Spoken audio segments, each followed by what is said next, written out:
and welcome to the Roundtable. Well, the Modi government has completed 100 days, and we've seen the reactions were more from the opposition than from the government itself, which is very interesting because in the last two terms, it is the government ministers that used to go on a blitzkrieg in every city and try and tom what the government has achieved. But this term around, apart from a press conference, I think by Amit Shah and Ashwini Vaishnav at the media center, most of the reactions to it, most of the the criticism or marking the milestone came really from the opposition, that too led by the Congress. So is the Modi government, I won't say losing its mojo, but are they falling into the communication trap? Are they, unlike other times, they haven't really been able to build a second rung of leadership? Is the communication left to Amit Shah and the Prime Minister himself? What is happening in the BJP? And at the same time, let's also take a look at the Congress party's communication strategy. Are they doing everything right? Because if you look closely, there also we have Jairam Ramesh, Pawan Khera, a few people really speaking, but not many people are speaking out of turn. So what is happening with the two national parties? That's something we're going to be taking a look at the communication strategy today. Joining me on the show is Sandip Ghose. He's a columnist and a political analyst and a commentator. Dilip Cherian, he's an image guru and political commentator and analyst. Rasheed Kidwai, author of 24 Akbar Road, political journalist and commentator. Sandeep, I'll start with you because this conversation, this actually came out of a conversation we were having. Let's talk about the BJP first. How do you see their communication strategy? See, we discussed this in our earlier show. So the cost of reputation, I think BJP, one had expected them to reinvent their communication strategy post the elections, and certainly what is, by all accounts, has been a kind of electoral, if not a setback. They've fallen short of impact. It didn't work. So one would have expected them to do it, but we don't see that happening either in form or in content. It's very, very similar to what they have been, the line they've been pursuing, the format they've been pursuing, and the people, as you say, who are talking. So there has not been any significant change in the spokesperson. The social media cell is being handled by the same people. And as you said, the two primary voices and the faces has been Amit Shah and Mr. Modi, with a little bit of spattering here and there by JP Nadda and the rest of it. I've been thinking about this, Priya, since we last spoke, in fact, last weekend.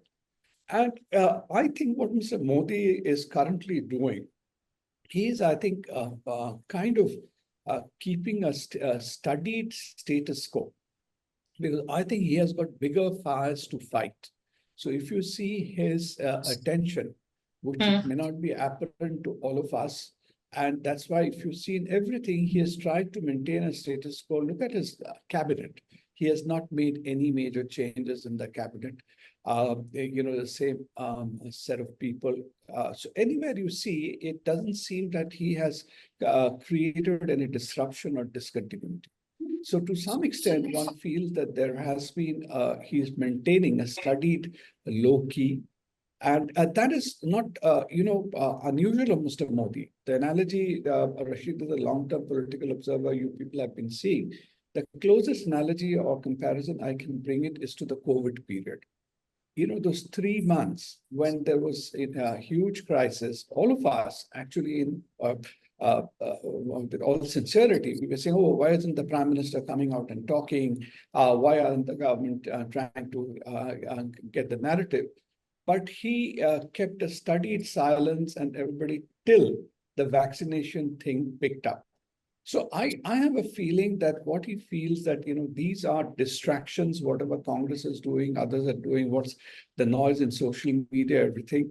But he wants to fix the big ticket stuff and then probably make the changes in whatever, whether it's people, whether it's everything. So that's my study. But from an outsider's perspective, there is certainly a sense of, I was even speaking last weekend when I was traveling to some people close to BJP. Everybody sees, they see a kind of, what should we say? I wouldn't. There is a feeling of drift, feeling of, suddenly, one might even say that there is a loss of direction, etc., etc. So that is what's the current situation. I would read it as. So Dilip, you advise, in terms of branding, and you advise political leaders, is low-key the best way to go forward? And there is that conspiracy theory also, that Prime Minister Modi does not like to be the face of bad news, which is why during COVID, when there was, he disappeared after the Kumbh, that rally in West Bengal, that huge rally. After that, he was missing. He only came back once the oxygen shortage had sorted out, once the vaccinations were rolling again. He doesn't like to be the face of bad news, and currently the government is going through a spell of not so good news, at least. Dilip. Good question, Priya. But I think going with what in the direction that Sandip is taking us, there is a Latin phrase called ceteris paribus, which is all things remaining the same. Now, unfortunately, because the business of politics is about people, and the people who I advise or the people who I help image craft, I'm constantly telling them, respond to your environment. You can choose your response, but study the environment and make the moves accordingly. So if studied silence has worked on one occasion, i.e. in the time of COVID, will it work this time is the question that I'm sure that he and his closest advisors are grappling with. Now, remember that the external situation is changing quite rapidly. And I mean by external situation, things which are beyond our control, like what happened just now with Russia, our foray into Ukraine, the electoral situation in America, etc. So I think that objectively things are changing, and subjectively, much closer home, he has to now spend at least some time on grappling with what Sandip was alluding to, the issues to do with the parties that are supporting the government, with institutions which are above the government, all of that. And I think that is what probably is occupying mind space. But that does not mean that the situation is the same as it was some time ago. And that does not mean that this kind of response is the appropriate response. It may be the most, shall I say, practiced response, silence and moving away from too much communications. Okay. Rasheed, you are smiling, so I can see you have a good answer ready. No, I was just admiring the way my good friend Sandip Ghose and Mr. Dilip Cherian are articulating something that is, politically speaking, is a very sense of helplessness. The BJP is reaching to a dead end. The Prime Minister is 74. He has his so to say, stake, a sort of prestige, and some big following, but the party does not have, and the allies do not have. So what the Prime Minister is doing, he's just trying to consolidate his, legacy, his image. I am MS Dhoni, I am Sachin Tendulkar, I am Rahul Dravid, whatever. You see, I am doing my bit. The rest of the team is not performing. What can I do? Silence, studied silence, watching. These are all the traits of PV Narasimha Rao and Atal Bihari Vajpayee. They were masters of this. They could do this. They could, hoodwink, people, commentators, spin doctors, everyone by their, silence. So they could gloss over, the sense of helplessness. Whereas Mr. Narendra Modi, because the kind of person of Narendra Modi since 2014 we have seen is not someone who would, who would sit idly or just watch things go down. So he has to come, fight, do a rescue act. And here the problem is, Priya, that he is unable to do so. He has seen it in Lok Sabha, whatever 240 BJP got because of his own personal thing. And so, and there was nobody to, help him and back him. You look at Delhi. Yesterday, there was a change of chief minister. What is BJP doing? A lot of editorial, op-eds there, articulating and TV debates, etc. Alternative, what is Atishi's alternative?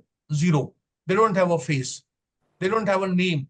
I mean, they are talking about, the lieutenant governor. People of Delhi are not going to vote for Mr. Saxena.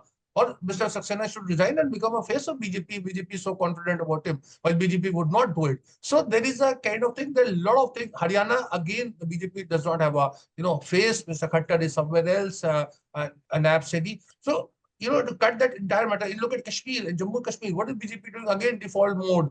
Engineer Rasheed would do something, the PDP may break that, the Jamaat Islami may able to, check NCB. So they are in default mode. They are not what they are used to be. And that is something that we should understand, the country would know. Now, Rasheed has raised a very valid point. I was also coming to that, Sandeep, is that there is no second rank. There are no, faces apart from the big two in the BJP. This is what the Congress was going through earlier. And just a small note or something that I picked up recently is perhaps consider Smriti Irani as the face of the BJP for Delhi. One has heard that she is waiting in the wings. She's also been part of the membership drive in the capital. She's been seen in the capital a lot. But apart from that, they still haven't, announced her name yet. So there are no second rank faces really, Sandeep. Isn't that the bigger problem? See, first of all, I don't think, I'm not sure. I would say that how far putting a Smriti Irani like a Kiran Bedi or something is going to solve the fundamental problems of Delhi. Delhi, there is a problem, much larger problem.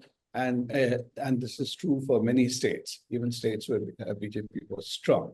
And, taking Rasheed's point, but turning it around differently. And here I must pause to make a mind of this thing. I've become a great fan of Mr. B.K. Saxena. No other reason. I discovered that he started his life also in the cement business. He was heading of a large company's cement plant in Kota. And then from there, apparently, I never knew that was the beginning he had. And, I came to discover it Saturday along with your colleague Richa, that this is where he started life. So we have something in common, okay? So I have to be, a little more charitable. Next stop is the Lieutenant Governor's office, Sandeep. No, so coming aside from there. See, these problems, as Rasheed says, these are fundamental problems. But Mr. Modi can't fix them in 2 months, 3 months, 4 months, okay? He has to make some meta moves, not even mega moves, something there, whether by creating a burning platform or doing some kind of a paradigm shift, which will not only get back his mojo, but it'll kind of put him on the driver's seat once more. And thereafter, whatever has to be done, and even assuming Rasheed's thing that even if he is looking for a grand finale or a grand finishing innings or whatever it is, he has to do that. I don't think the solution would lie. He can do some amount of damage control in some places so that there is no further slide back. Like Maharashtra, I think they have put in resources to see whether they can salvage Maharashtra. I'm not too sure what's happening in Haryana. Jammu and Kashmir, we all know, all that they can probably claim is to say these are peaceful elections, these are not rigged elections of the 80s. So whichever party is coming back, they're coming back in a democratic way, and the rest of it. Jharkhand, from what I gathered, there is a lot of anti-incumbency from the tribal community as to what has happened with him and Cherian and others. So just getting some defections, etc., may not solve the problem. But they can only try to minimize damage there. But anything he needs to do has to be a big ticket move. Now, whether some of those gambles are going to pay off or not, we don't know. So just taking half a minute, see, there is a pattern like about his going to Russia, now sending Dover to Russia. Now, from what is the announcement, I don't know whether it's true or not. One can't take Trump for face value. Trump is saying he's going to meet him. So he's also making some bold signals in the international arena. For what it's worth, again, I don't know. I'm not a student of international politics, geopolitics, so I don't know how those things. But there seem to be some very, very deliberate moves being made. So I would expect that he is going through a time, and he's probably realized even for the 240 thing, he can't make some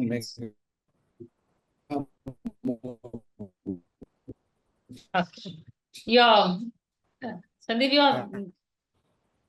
Till there's something with Naidu and others. Okay. I'm going to take a quick break and come back and keep the conversation going. We're also going to be taking a look at the Congress, but after a very quick break.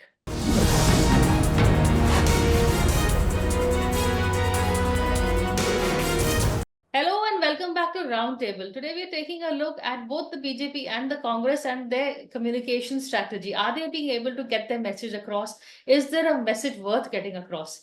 Dilip, Sandeep did talk about, there's some big ticket changes need to be made. You and I have been talking about also the BJP president. They still are going along with status quo, as you had pointed out. Do you see any changes at all happening? Is he waiting? What is he waiting for? The elections to be over, this round of elections? I think this round of elections is going to be very, very critical to what happens in terms of planning for the next phase of this government. There's no doubt about that, because it will alter a lot of things on the ground. And if, as Sandeep is hinting at, they don't manage to salvage Maharashtra, then the price to the party is very large. Okay, in terms of ego, in terms of alliances, everything. So a lot of things are dependent on how the elections go. Does everything need to wait for that? I don't think so. It's like saying everything needs to wait for November when the American elections will be out. I think that that is not Mr. Modi's character, and he normally would have moved much faster, except that there is the sounds of some drums which we are not privy to, which he is hearing. And that is determining communications. As far as communications being confined to two people, it's what it does is that it leaves a lot of power in those who are pulling the strings in the various ministries and the various forms of communications. Sandeep referred to the digital communications. So it increases their power, decreases the options for the BJP, and from someone who advises both regional parties and national parties and candidates from time to time, I always say that the mantra for success is to have many voices and to play the voices you want to, depending on how the ball is being pitched. Rasheed, the BJP does, that is why I think Anurag Thakur got a lot more play also, because was the only person apart from the PM and Amit Shah who spoke really in Parliament, as used to be Smriti Irani's, role earlier. Is there a lot of comparison with the way Congress was, and has the Congress now improved its communication strategy? Priya, I think there are two different political parties. Their challenges are very different. The goals are very different. I'll just dwell very briefly about the BJP. There's a clear case of non-application of mind when it comes to communication study. At a time when our panelists agree that the BJP in states is finding it very, politically speaking, very difficult, whether it is Haryana or Jammu Kashmir or Maharashtra or even Jharkhand. See, this concept is boggy of bringing one nation, one poll. And one nation, one poll, you bring it, and if that going is not good, then you lose both, or you lose up to panchayat. So this is why I say non-application of mind. That is just long and short of it. The people are living in that kind of like we say Cold War era. Similarly, the BJP is living. I can understand they are justifying the 24 verdict and everything is fine and all, but everything is fine. But they must understand that now in states there is a much bigger and complicated challenge is there. So this is a BJP story. I think the Congress story is somewhat, of course, very confusing, because the Congress is, the sort of bar or sort of the expectation of the Congress was so low that things, when they are looking, good, even if the communication department, three, persons, they are not in talking terms with one another, they're still communicating. And it's a lot of credit should go to actually Rahul Gandhi and of course Mr. Mallikarjun Kharge, who also has a lot of heft. So the Congress organizationally is not doing anything. It is because there are so many former union ministers, Prithviraj Chauhan, Manish Tiwari, Shashi Tharoor, and you can go on, naming them. They are articulate. They understand what they are saying, and they have, their sound bites or the interviews are taken seriously. So they are doing a lot of talking point as the Congress is concerned. Otherwise, Congress is also doing a lot of, I would say, wrong communication. They are very confrontationist, where they need to, we don't understand, for instance, Priya, what is the equation, Congress equation with Aam Aadmi Party in Haryana, in Delhi, in future, India Alliance. has India Alliance met since, June 14? What is the future of India No. Alliance? What are the Congress ties with Mamata Banerjee? So there's a lot of, confusion is there, and you know it better than me. Ties with Akhilesh are also not that. So is Congress looking for a Congress story in future, or is Congress looking for a, India Alliance story? So there's a lot of lack of communication, but that lack of communication is glossed over by, let's say, a victory in Haryana, NC Congress coming together in Jammu Kashmir and all that, but the BJP does not have the luxury of success. Well said. In fact, that's a good topic for another debate. Is it the Congress story or the India story? I think I'll call you all back for that conversation. But Sandip, Rasheed also made a good point in that he's saying that at least the Congress has bench strength. There are a lot of former union ministers out of job who, when they speak, people listen to them because, they are coming from some, background of experience and governance. Here, Modi has benched all the governance faces. Where do we, Nitin Gadkari, when he speaks, is speaking for himself, not the party. Shivraj Singh Chauhan has been silenced. There is Rajnath is barely speaking these days. So the people who are speaking, who have some governance behind them, are not allowed to speak. Those who are speaking, we take them very lightly because they are just people who are barely with newcomers really to this whole governance game. Is that what is wrong with the BJP? No, you're absolutely right. We discussed this also last time that, other people who are today speaking, they really do not have the political heft. They do not have, whether you talk of, they are essentially the technocrats who are speaking. Yeah. Okay, Anurag Thakur you mentioned, but if you see an Ashwini Vaishnav and others speaking, okay, they can be articulate, but they really do not have even Jaishankar. Jaishankar has a certain constituency and audience, which may be overseas, but locally, other people, okay, people may appreciate him for his intellect and, sharp speaking, but politically, not so. As I mentioned, I met someone who was in the BJP. He said that BJP has, in fact, devalued the office of the party spokesperson, which used to be earlier a very, very strong role, if you see going back. Yes. And the party spokesperson were quite different from the talking heads on TV, who did other things, but the spokespersons whom they fielded, they carried a lot of heft. But today you see the people, they take turns to speak from the BJP office. I don't know how much impact they are making over there. But all this, Priya, I'm sure Mr. Modi, certain things he certainly understands. He understands communication. No matter how insulated he may be, he understands what's happening.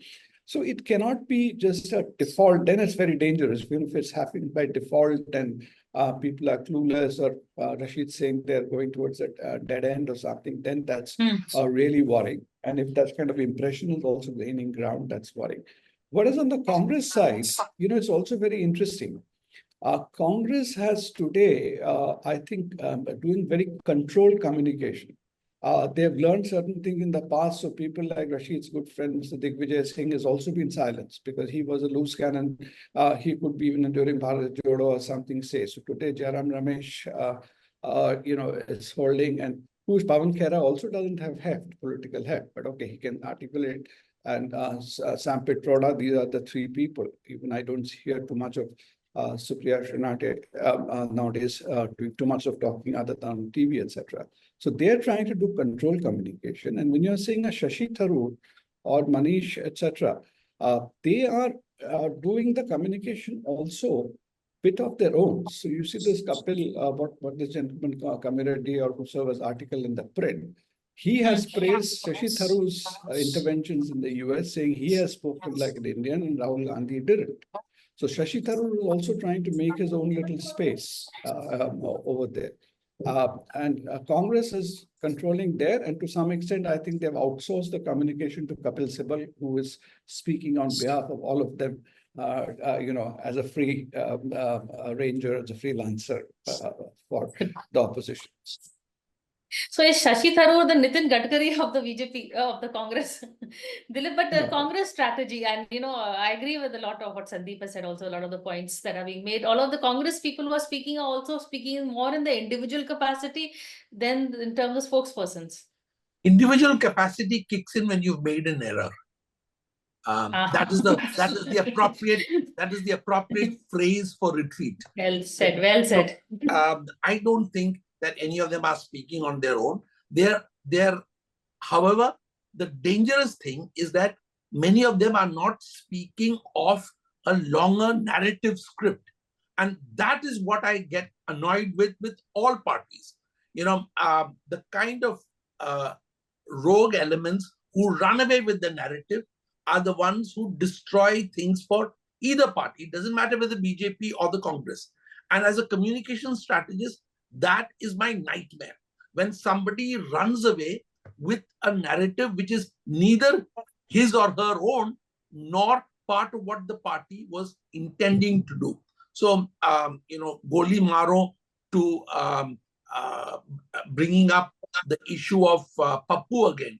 All these are just, what I call strokes of infamy that do not help the party or the person, nor the hero that they're trying to worship.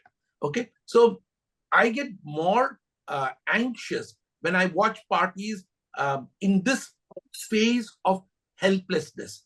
I think the Congress has just about managed to get its narrative in place, and I think you will see some changes in narrative going forward after the state elections, because I think then you will have a whole bunch of new satraps who will find voices temporarily. I don't think, for example, that Hooda has any major views on national issues, but on things like Wrestling Federation, other issues, he's bound to make an impact because those are factors that will have played into his narrative.